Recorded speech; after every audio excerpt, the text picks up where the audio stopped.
মিলন হবে কত দিনে, অমিলন হবে কত দিনে। সুপ্রিয় দর্শক, আসসালামু আলাইকুম। আমরা এখন রয়েছি আমাদের ক্ষেতের দিকে। গ্রামীণ একটি দৃশ্য, গ্রামীণ যে দৃশ্যগুলা, ক্ষেতের দৃশ্যগুলা সবুজ শ্যামল।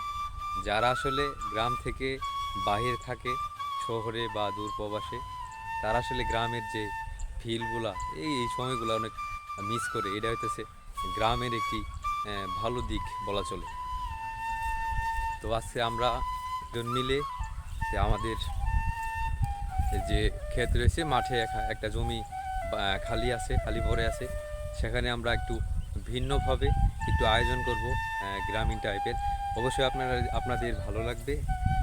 চলুন আমরা একটু সামনের দিকে এগিয়ে এবং গ্রামের আমাদের প্রাকৃতিক দৃশ্য আপনারা উপভোগ করেন।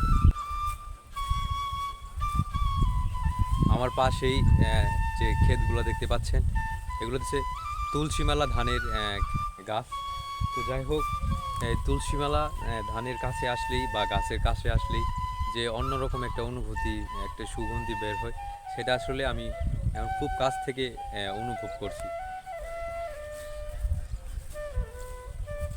কি সুন্দর গান তুলসীমালা ধানের গাছ থেকে বের হচ্ছে, অসাধারণ, অনেক ভালো লাগছে।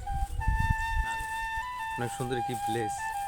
এখানে আমরা বসে আড্ডা দিব, একেবারে ফাঁকা। দেখে মনে হতে পারে পৃথিবীর সব সৌন্দর্য যেন এখানে এসে ঢেলে পড়েছে। মেঘাচ্ছন্ন আকাশ, সবুজ শ্যামল ফসলের মাঠ, কি দারুণ মহিমা, কি দারুণ সৌন্দর্য। যেই সৌন্দর্য সব সৌন্দর্যকেই হার মানিয়ে দিচ্ছে। গ্রামকে আর গ্রাম মনে হচ্ছে না, মনে হচ্ছে স্বপ্নের একটি জায়গা। পঙ্গা, বলেন। এই যে এখানে যে জমি আছে 4 কাঠা, শুনলাম আপনারা টাল করবেন আসলেই? হ্যাঁ, আমরা পোলাবনে একটা তরুণ সমাজের একটা নিয়োগ করছি। হ্যাঁ, কিন্তু করতে পারি, কিন্তু বলতে পারতেছি না।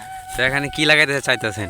চেষ্টা করতেছি মরিচের জন্য, মরিচের ফলন বলে ভালো হয়। এখনকা তুমি তো এর আগে 16 ডিসেম্বরে যে তুমি শোনো আগে, পছন্দ ধরেছে মিস্টার টপ এনেছি দেয়া লাগবে। তুমি যে গতবারে এই যে এটা ভাষণ শিখছিলা, ভাষণটা আজকে দিতে পারবা? ভাষণ এটা হ্যাঁ, ভাষণ পড়লেন না। খোলামেলা পরিবেশ, দেশি মরিচ সাথে নানান রকম জিনিস মিশিয়ে বিকালটাকে একটু অন্যরকমভাবে উদযাপন করলাম। তুলসীমালা ধানের ঘ্রাণ ছড়িয়ে পড়েছে চারিদিকে।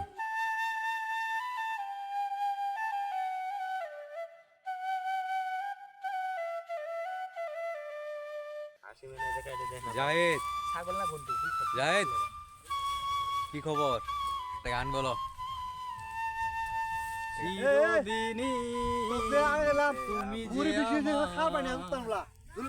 যুগে যুগে আমি তোমারি।